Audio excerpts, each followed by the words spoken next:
नमस्कार. मी भाऊ तोरसेकर. तुम्ही बघत आहात प्रतिपक्ष.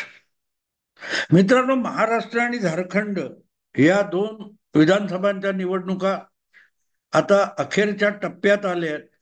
आणि मी सांगतो याचं कारण, आणखीन 2 दिवसांनी म्हणजे 18 नोव्हेंबरला दोन्हीकडचा निवडणूक प्रचार थंडावणार आहे.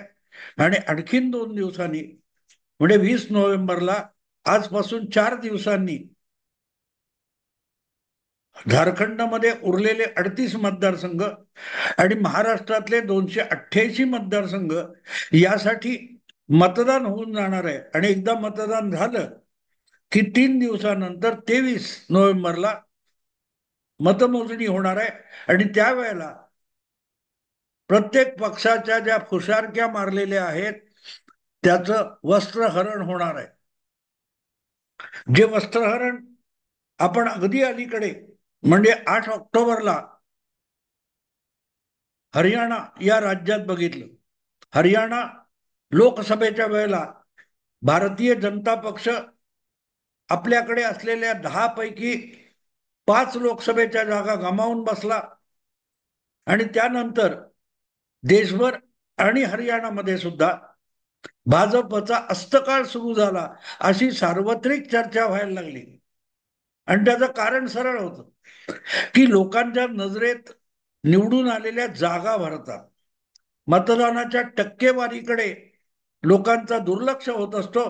पण जे लोक राजकारणाचं आणि निवडणुकीचं विश्लेषण आणि मीमांसा करतात त्यांनी कधीही मतांच्या टक्केवारीकडे डोळे झाक करून दीर्घकालीन राजकारणाची मीमांसा करायची नसते. वरकरणी एखादा पक्ष संपलेला दिसतो. तो 1984 मध्ये भारतीय जनता पक्षाला अवघ्या 2 जागा लोकसभेत मिळाल्या होत्या. आणि पंतप्रधानपदी विराजमान झालेले राजीव गांधी म्हणाले होते, हे पक्ष संपले, 2 या 3 बच गए, असं म्हणत होते. पण तेव्हाही भारतीय जनता पक्षाला साधारण 9% 10% मतं मिळाली होती. त्या प्रमाणात जागा मिळाल्या नाहीत. पण हिशोबात बघितलं तर भाजपच्या 5पट मतदान हे काँग्रेसला होतं. पण काँग्रेसला 415 जागा आणि भाजपला 2 जागा. म्हणजे अगदी हिशोबात जायचं तर 80 जागा भाजपला मिळायला हव्या होत्या, पण मिळाल्या नाहीत. 8-45, पण नाही, 2 जागा मिळाल्या. म्हणून टक्केवारी आणि तेव्हा भाजप संपला म्हणणारे लोक आज 45 वर्षांनंतर भाजपला कोणी हरवेल का अशी चर्चा करत असतात. याचं कारण मीमांसा करताना, राजकारणाचं भविष्य लिहित असताना, मांडत असताना मतांना, पक्षाला मिळणाऱ्या मतांच्या टक्केवारीकडे डोळे झाक करून चालत नाही. आणि तिथेच गल्लत होते. म्हणून तर 4 जूनला जेव्हा 2024च्या लोकसभा निवडणुकीचे निकाल लागले आणि त्यामध्ये 5 वर्षापूर्वी 303 जागा मिळवणाऱ्या, लोकसभेच्या 303 जागा मिळवणाऱ्या भारतीय जनता पक्षाचा आकडा 240 वर येऊन अडकला आणि काँग्रेस पक्षाचा आकडा 52 पासून 88-98 पर्यंत जाऊन पोहोचला, तर भाजपच्या अस्ताची चर्चा सुरू झाली. तो मूर्खपणा असतो. कुठलाही पक्ष इतका झटपट लोकशाहीमध्ये संपत नसतो. कुठल्याही पक्षाला सामान्य मतदार डोक्यावर घेत असतो, यशस्वी करत असतो किंवा पराभूत करत असतो. आणि म्हणूनच सध्या जी झारखंड आणि महाराष्ट्र विधानसभेची निवडणूक होते त्याची मीमांसा करताना, कोणाला किती जागा मिळेल वगैरे वगैरे चर्चा करताना जी आकडेवारी समोर आणली जाते त्या आकडेवारीकडे बारकाईने लक्ष दिलं पाहिजे. तर निकालाच्या दिवशी काय काय कसे कसे चमत्कार घडतील ते आपल्याला लक्षात येऊ शकतं. हरियाणामध्ये ओपिनियन पोल, एक्झिट पोल आणि विविध पक्षांचे दावे प्रतिदावे तोंडगशी का पडले हे आपल्या लक्षात येऊ शकतं. मी आज या विषयाचं जो मथळा दिलेला आहे, शीर्षक दिलेलं आहे की महाराष्ट्र आणि झारखंडमध्ये हरियाणाच्या पुढचं पाऊल टाकलं जाईल, याचा अर्थ म्हणूनच सरळ साधा सोपा आहे. हरियाणामध्ये जसे राजकीय पंडित, पॉलिटिकल पंडित आणि ओपिनियन पोल तोंडगशी पडले होते त्यापेक्षाही अधिक घाणेरड्या प्रकारे आणि लज्जास्पद प्रकारे सगळ्या राजकारण्यांचे अंदाज फसतील असं माझं प्रामाणिक मत आहे आणि त्यासाठी हा मी व्हिडिओ बनवतोय. आणि त्यामध्ये आकडेवारी समजून कशी घ्यावी आणि निष्कर्ष काढताना त्या आकडेवारीचा कसा गंभीरपणे आणि सूक्ष्म विचार करावा ते मी तुम्हाला समजावणार आहे. हरियाणाचं पुढचं पाऊल म्हणजे काय?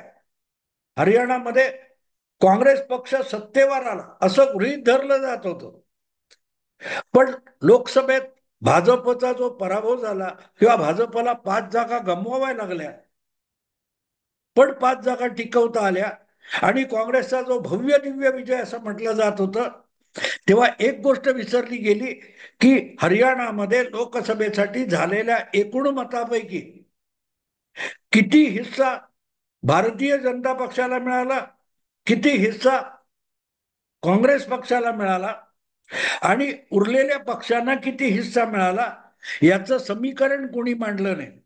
दुसरीकडे विधानसभा निवडणुकीत लोकसभेसारखी परिस्थिती नसते, लोकसभेसारखी स्पर्धा तशीच्या तशी नसते, म्हणून होणारं मतदान आणि झालेल्या मतदानातली प्रत्येक पक्षाची हिस्सेवारी टक्केवारी याचं समतोल गणित मांडावं लागतं, समीकरण मांडावं लागतं, तेही झालं नाही.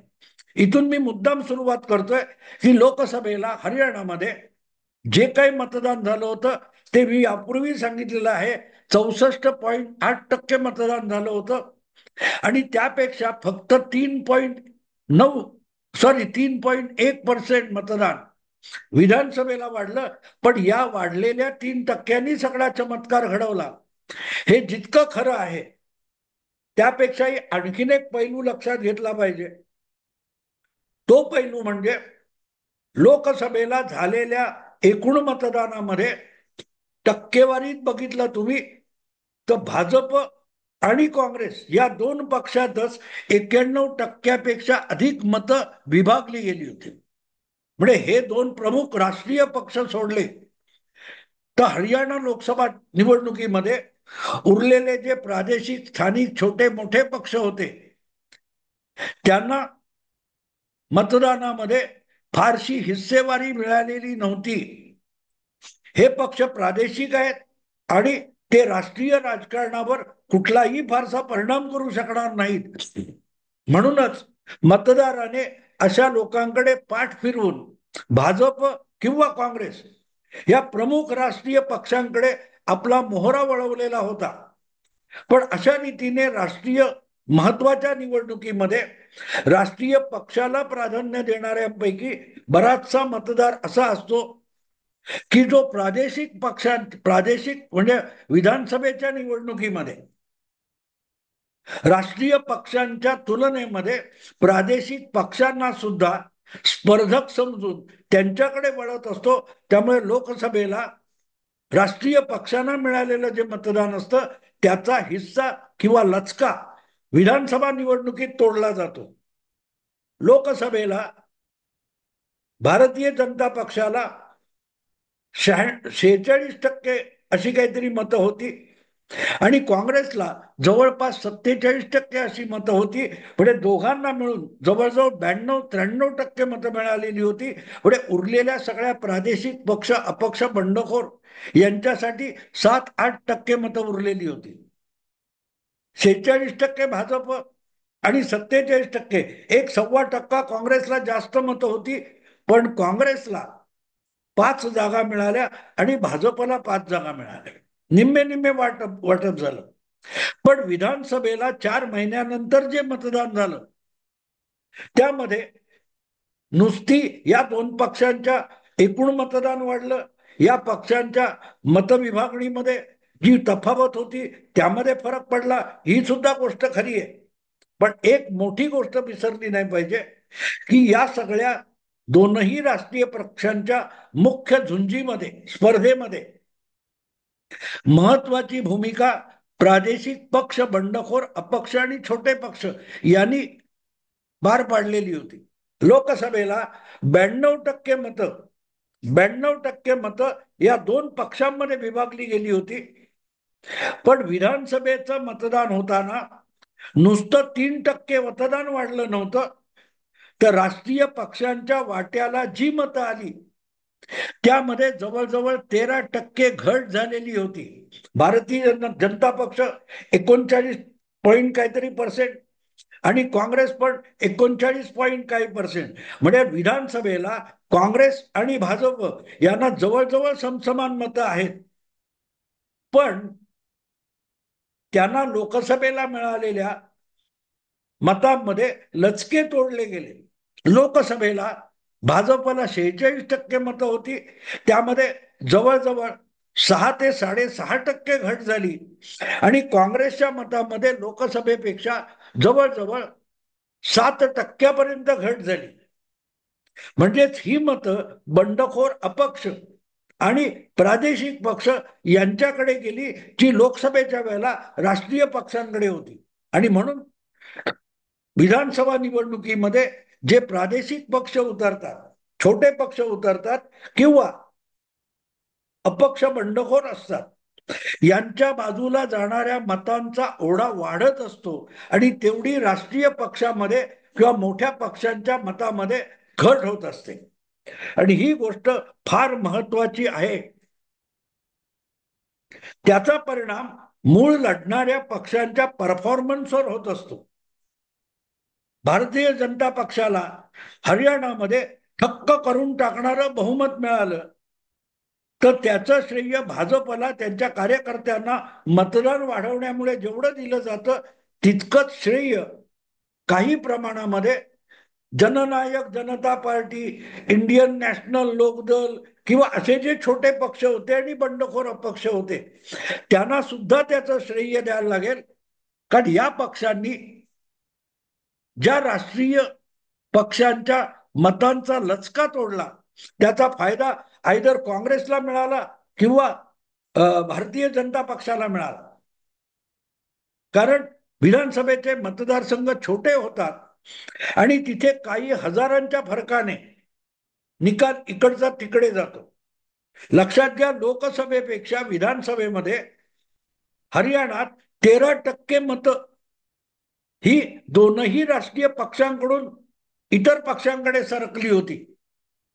आणि दाखवायला गेलं तर फार मोठं काय होतं, दोन नाव घेण्यासारखे दोन पक्ष, इंडियन नॅशनल लोकदल आणि जननायक जनता पार्टी, ह्या दोन प्रादेशिक पक्षांनी काँग्रेसचा घात केला. कारण हे दोनही पक्ष हे भाजप विरोधाचे ओळखले जातात. कधी कधी काँग्रेस बरोबर, कधी कधी भाजप बरोबर असतात, पण त्यांची सगळी विचारधारा ही काँग्रेसच्या जवळची आहे आणि म्हणून नुकसान काँग्रेस पक्षाचं झालं. जे 8% मतं इतर पक्षांना होती ती विधानसभेच्या वेळेला जवळजवळ 21% मतं ही इतर पक्षांना गेली आणि अवघी 79-80% मतं दोन राष्ट्रीय पक्षांच्या बाजूला आली. महाराष्ट्राचा आता विचार करा. महाराष्ट्राचा विचार केला तर तुम्हाला असं दिसेल की लोकसभेच्या निवडणुकीमध्ये जवळजवळ 88% मतं, एकूण मतदानाचा 88% हिस्सा हा महायुती किंवा महाविकास आघाडी या दोन गटबंधनामध्ये विभागला गेला आणि इतर जे छोटे अपक्ष बंडखोर जे कोणी असतील प्रादेशिक यांना फक्त 12% मतं मिळाली होती. पण महाराष्ट्रामध्ये हरियाणा सारखी परिस्थिती नाही. महाराष्ट्रामध्ये दोन प्रमुख गटबंधन आघाड्या सोडल्या तर जवळजवळ 8 ते 10 लहान मोठे प्रादेशिक पक्ष आहेत. वंचित बहुजन आघाडी आहे, महाराष्ट्र नवनिर्माण सेना आहे, बच्चू कडूंचा प्रहार पक्ष आहे, शेतकरी कामगार पक्ष आहे, समाजवादी पक्ष आहे, ओवायसीचा पक्ष आहे, आणखीन विरार पालघर मधली बहुजन विकास आघाडी आहे. हे सगळे लक्षात घेतले तर लक्षात ठेवा, लोकसभेच्या वेळेला जी 12% मतं दोन प्रमुख आघाड्यांना वगळून इतर पक्षांना मिळाली होती त्यापेक्षा मोठा लचका हा विधानसभा निवडणुकीत दोनही गटबंधनाच्या मतातून तोडला जाणार आहे. आणि मग बघावं लागतं की या दोन मोठी आघाड्या, युती यांच्यापैकी कोणाचा लचका अधिक तोडला जाऊ शकतो आणि मग ज्याचा लचका, ज्याच्या मतांचा लचका अधिक तोडला जाऊ शकतो प्रादेशिक पक्षांकडून, त्याला विधानसभेला अधिक नुकसान होतं, ज्याची प्रचिती आपल्याला हरियाणामध्ये आलेली आहे. हरियाणामध्ये जे काय घडलं त्यामध्ये प्रादेशिक पक्ष आणि बंडखोर, काँग्रेसचे मोठ्या प्रमाणावर बंडखोर होते, तर त्याचा फटका जो काँग्रेसला बसला, नेमकी तीच गोष्ट अधिक मोठ्या प्रमाणात महाराष्ट्रात होऊ शकते. याचं कारण लोकसभेच्या वेळेला मुस्लिम मतांचं कन्सोलिडेशन झालं, एकजूट झाली आणि ती भाजपला हरवण्यासाठी काँग्रेसच्या बरोबर गेली असं म्हटलं जातं. याचा अर्थ असा होतो की अबू आझमी आणि अखिलेश यादव यांच्या नेतृत्वाखालचा जो समाजवादी पक्ष आहे, ज्याला महाराष्ट्रात मुस्लिमांचा पक्ष म्हणून ओळखलं जातं, त्यांचा मतांचा सगळा जो गठ्ठा होता तो लोकसभेला त्यांचा उमेदवार नसल्यामुळे तो गठ्ठा काँग्रेसकडे किंवा महाविकास आघाडीकडे गेला होता. ओवायसी यांचा जो MIM नावाचा पक्ष आहे तो सुद्धा मुस्लिमांचाच पक्ष म्हणून ओळखला जातो आणि लोकसभेला त्यांचा एखाद दुसरा उमेदवार असल्यामुळे उरलेल्या सगळ्या 48 लोकसभा मतदारसंघातल्या मुस्लिमांचा एक गठ्ठा मुस्लिम व्होट बँक ही काँग्रेस आणि पर्यायाने महाविकास आघाडीकडे गेली होती आणि त्यामुळे महाविकास आघाडीची जी 44% वगैरे मतं दिसतात, त्या 44% मतांमध्ये कमीत कमी 7-8% मुस्लिम मतांचा गठ्ठा आहे आणि तो यावेळेला सगळ्याच्या सगळा जसाच्या तसा महाविकास आघाडीकडे राहील अशी शक्यता नाही. कारण समाजवादी पक्षाचे अबू आझमी खवळलेले आहेत, अखिलेश खवळलेले आहेत, त्यांनी काहीतरी 15, 20, 25 उमेदवार उभे केलेले आहेत. त्यामध्ये काँग्रेसच्या वाट्याला आपली मुस्लिम मतं जाऊ नयेत हाच हेतू आहे आणि तीच गोष्ट ओवायसींच्या MIM पक्षाबद्दल म्हणता येईल. ही एक बाजू झाली. दुसरीकडे वंचित बहुजन आघाडी आहे जी प्रामुख्याने काँग्रेसची मतं फोडते, पुरोगाम्यांची मतं फोडते असं म्हटलं जातं. त्यांची सुद्धा मतं लोकसभेच्या वेळेला दलित, आंबेडकरवादी वगैरे संविधानाचं जे काय अवडंबर माजवण्यात आलं होतं त्यामुळे काँग्रेसकडे गेली होती. आता त्या मतांचा लचका वंचित बहुजन आघाडी तोडणार हे वेगळं सांगायला नको, हे वेगळं सांगायला नको. मग त्याखेरीज उरलेले छोटे मोठे पुरोगामी बनवणारे जे पक्ष आहेत, शेतकरी कामगार पक्ष असेल किंवा आणखीन कुठचे पक्ष असतील, म्हणजे एक महाराष्ट्र नवनिर्माण सेना जो राज ठाकरे यांचा शिवसेनेपासून बाजूचा झालेला पक्ष आहे आणि जो स्वतःला अत्यंत कडवट हिंदुत्ववादी पक्ष म्हणतो, तो पक्ष महायुतीची मतं फोडू शकतो. पण मनसे वगळला तर दुसरा एकही प्रादेशिक पक्ष असा दिसत नाही की तो लोकसभेनंतर महायुतीची मतं फोडू शकतो. कारण महायुतीची मतं ही प्रामुख्याने हिंदुत्वाकडे झुकलेली मतं आहेत आणि म्हणूनच लोकसभेला महायुतीला पडलेली मतं जी आहेत त्याचा लचका तोडला जाऊ शकत नाही, फारसा लचका तोडला जाऊ शकत नाही. आणि तसं बघितलं तर वरकरणी वेगळे लढत असलेले मनसेचे उमेदवार प्रॅक्टिकली युतीने आपसत संगनमताने लढवलेले आहेत. पण दुसरीकडे बघा तर महाविकास आघाडीच्या बाजूला मिळालेली सगळी काय ती पुरोगामी मतं आहेत त्याचे लचके तोडले जाणार आहेत. आणि ह्या पार्श्वभूमीवर तुम्ही बघाल तर लोकसभेला 88% मतांमध्ये 2 पक्षांना मिळाली होती, 2 आघाड्यांना मिळाली होती. तो आकडा हा जवळपास खाली 75-76% आला. तर इतर पक्षांना जे दोनही आघाड्यांमध्ये युतीमध्ये नाहीत त्यांना जवळजवळ 22 ते 24% मतं मिळतील. पण त्यातला मोठा हिस्सा, मोठा लचका महाविकास आघाडीचा तोडला जाईल.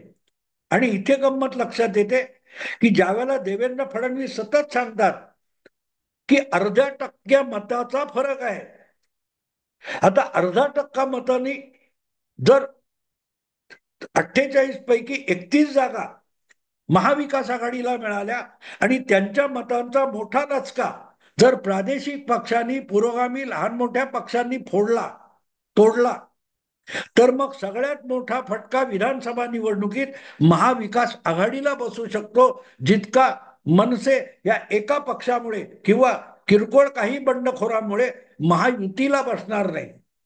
आणि असं चक्र झालं तर जे हरियाणामध्ये घडलं की निकालापर्यंत, ओपिनियन पोलापर्यंत किंवा एक्झिट पोल पर्यंत काँग्रेस प्रचंड निर्विवाद बहुमताने जिंकत होती. इतकंच नाही तर 90 पैकी 65-70 जागा काँग्रेस जिंकणार असं ठाम सांगितलं जात होतं. ती काँग्रेस 34-35 जागांवर येऊन अडकली आणि भारतीय जनता पक्षाला 90 पैकी 49-50 जागा मिळून गेल्या. याचं कारण लोकसभेच्या मतदानावर आधारित जे काही पोल होतात त्यामध्ये लचका तोडला जाईल याचा विचार होत नाही. आणि तिथे हरियाणात एक्झिट पोल, ओपिनियन पोल फसले. नेमकी तीच गोष्ट महाराष्ट्रात होणार आहे. आणि महाराष्ट्रात महाविकास आघाडीच्या मतांचा लोकसभेनंतर केवढा मोठा लचका तोडला जाईल याचा जर विचार ओपिनियन पोल आणि राजकीय विश्लेषणात होत नसेल तर हे सगळी राजकीय विश्लेषण, सगळे अंदाज आणि सगळे ओपिनियन पोल, एक्झिट पोल हे 23 नोव्हेंबरला तोंडघशी पडतील आणि महाराष्ट्रामध्ये प्रचंड मोठ्या प्रमाणात महायुती यश मिळवेल. याचं कारण मी तुम्हाला सांगितलं की महायुतीला लोकसभेला मिळालेल्या मतांचा लचका तोडणारा कुठलाही प्रादेशिक पक्ष नाहीये एक्सेप्ट मनसे. आणि मनसेला एवढी मतं मिळणार नाहीत की त्यामुळे त्याचा फटका महायुतीला बसेल. पण वंचित बहुजन आघाडीपासून बाकीचे समाजवादी वगैरे पक्ष जितका मोठा लचका काँग्रेसच्या आणि महाविकास आघाडीचा तोडतील तेवढी त्यांच्या जागांमध्ये घट होणार आहे. आणि म्हणून मी म्हटलं की हरियाणाचा निकाल हा धक्कादायक होता, पण महाराष्ट्राचा आणि झारखंडचा निकाल, झारखंडमध्ये पण पक्षांची गर्दी आहे त्यामुळे झारखंड आणि महाराष्ट्राचा निकाल हा काँग्रेस, महाविकास आघाडी आणि इंडी आघाडी यांच्यासाठी भूकंपासारखा असेल. आत्ता इथेच थांबतो. आवडलं लाईक करा, शेअर करा. 23 तारीख पर्यंत वाट बघू. प्रतिपक्षाला अधिकाधिक सबस्क्राईब करा. नमस्कार.